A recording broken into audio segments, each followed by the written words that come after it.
이 자료들, 정말 흥미로운데요. 특히 그 복부 체중 있잖아요. 이게 1kg 늘면 허리 디스크가 받는 압력이 3kg, 많게는 5kg까지 늘어난다. 와, 이거 보고 진짜 깜짝 놀랐어요. 네, 그렇죠. 그 수치가 주는 메시지가 아주 강력하죠.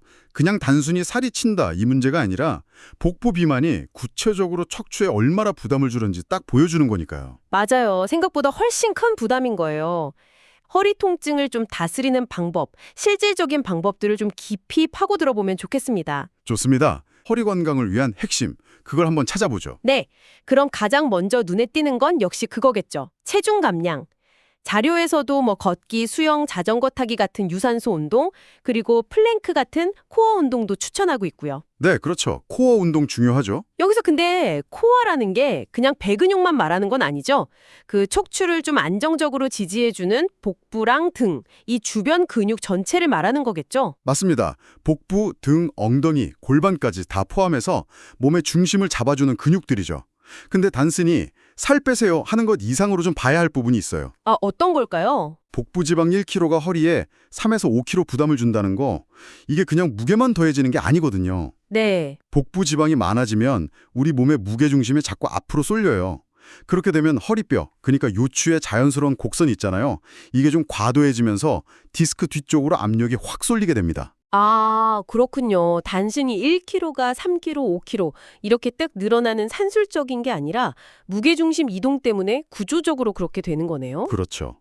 그러니까 체중 감량이 단순히 몸무게 숫자를 줄이는 걸 넘어서 척추가 받는 그 역학적인 부담 자체를 개선하는 효과가 있는 겁니다. 야, 이거 중요한 포인트네요. 그럼 체중 조절이랑 같이 우리가 평소에 몸을 어떻게 쓰는지, 그러니까 자세, 이것도 정말 중요하겠어요.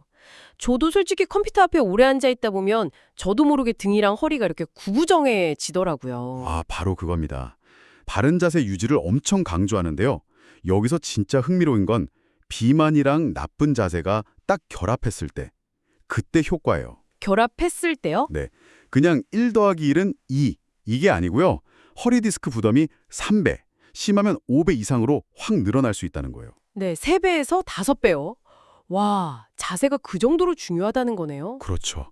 기하급수적으로 부담이 커지는 거죠. 책상이랑 의자 높이 조절해서 허리가 90도가 되게 하고 또 컴퓨터 모니터는 눈높이에 딱 맞추라고 하고요. 네네. 아, 그리고 무거운 물건 들 때 허리 숙이지 말고 무릎 굽히는 거 이건 많이 들어봤는데 오래 서 있을 때 낮은 발 받침대 같은 거 두고 양발 번갈아 올리는 것도 좋다고 하더라고요. 맞아요. 그거 아주 실용적인 방법이죠. 계속 같은 자세로 서 있으면 부담이 한쪽으로 쏠리니까요. 이 발 받침대 아이디어는 저 당장 한번 써봐야겠어요. 네, 좋은 습관이 될 수 있습니다.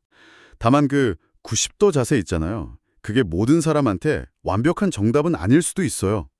사람마다 척추 곡선도 다르고 편하다고 느끼는 각도가 조금씩 다를 수 있으니까 약간의 조절은 필요할 수 있다는 점도 기억하면 좋죠. 아, 그렇군요. 중요한 건 어쨌든 척추에 무리가 안 가게 하려는 노력 그 자체겠네요. 맞습니다. 불필요한 스트레스를 줄이는 거죠. 알겠습니다. 그럼 체중 관리로 일단 부담 줄이고 바른 자세로 그 부담을 좀 효율적으로 분산시키고 그런데 이렇게 열심히 해도 어쩔 수 없이 통증이 확 찾아올 때가 있잖아요. 그럴 땐 어떻게 해야 할까요? 여기서 이제 세 번째 핵심이 등장하는데 바로 충분한 휴식입니다. 근데 이 자료에서 제가 보기엔 진짜 흥미로운 지점이 뭐냐면 허리 통증이 있을 때요. 그때는 걷기나 수영처럼 평소에 허리에 좋다고 우리가 막 알고 있는 운동들 있잖아요. 그런 것조차도 피하는 게 좋다고 권고한다는 점이에요. 아, 정말요. 보통 아플수록 좀 움직여줘야 낫는 거 아닌가 그렇게 생각하기 쉬운데요. 네, 많은 분들이 그렇게 생각하시죠. 그런데 급성 통증 시기에는, 그러니까 갑자기 확 아플 때는 무리하게 활동하는 게 오히려 염증을 더 악화시킬 수 있거든요. 그건 정말 중요한 지점인데요. 그럼 통증이 있을 때는 운동도 잠시 쉬어가는 지혜가 필요하다 이런 거군요. 그렇죠.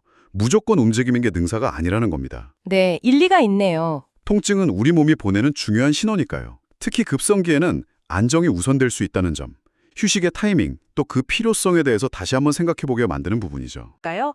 허리 통증 관리를 위해서 크게 3가지 방향을 제시하고 있는 것 같아요. 첫째는 그 복부 지방이랑 무게중심 이동까지 고려한 체중 조절. 네. 둘째는 디스크 부담을 진짜 몇 배로 늘릴 수 있는 그 나쁜 자세를 교정하는 바른 자세 습관. 맞습니다. 그리고 마지막으로 통증이 딱 발생했을 때는 염증 악화를 막기 위해서 현명하게 쉬는 것. 듣고 보니 정말 다 실질적인 조언들이네요. 네, 그렇죠.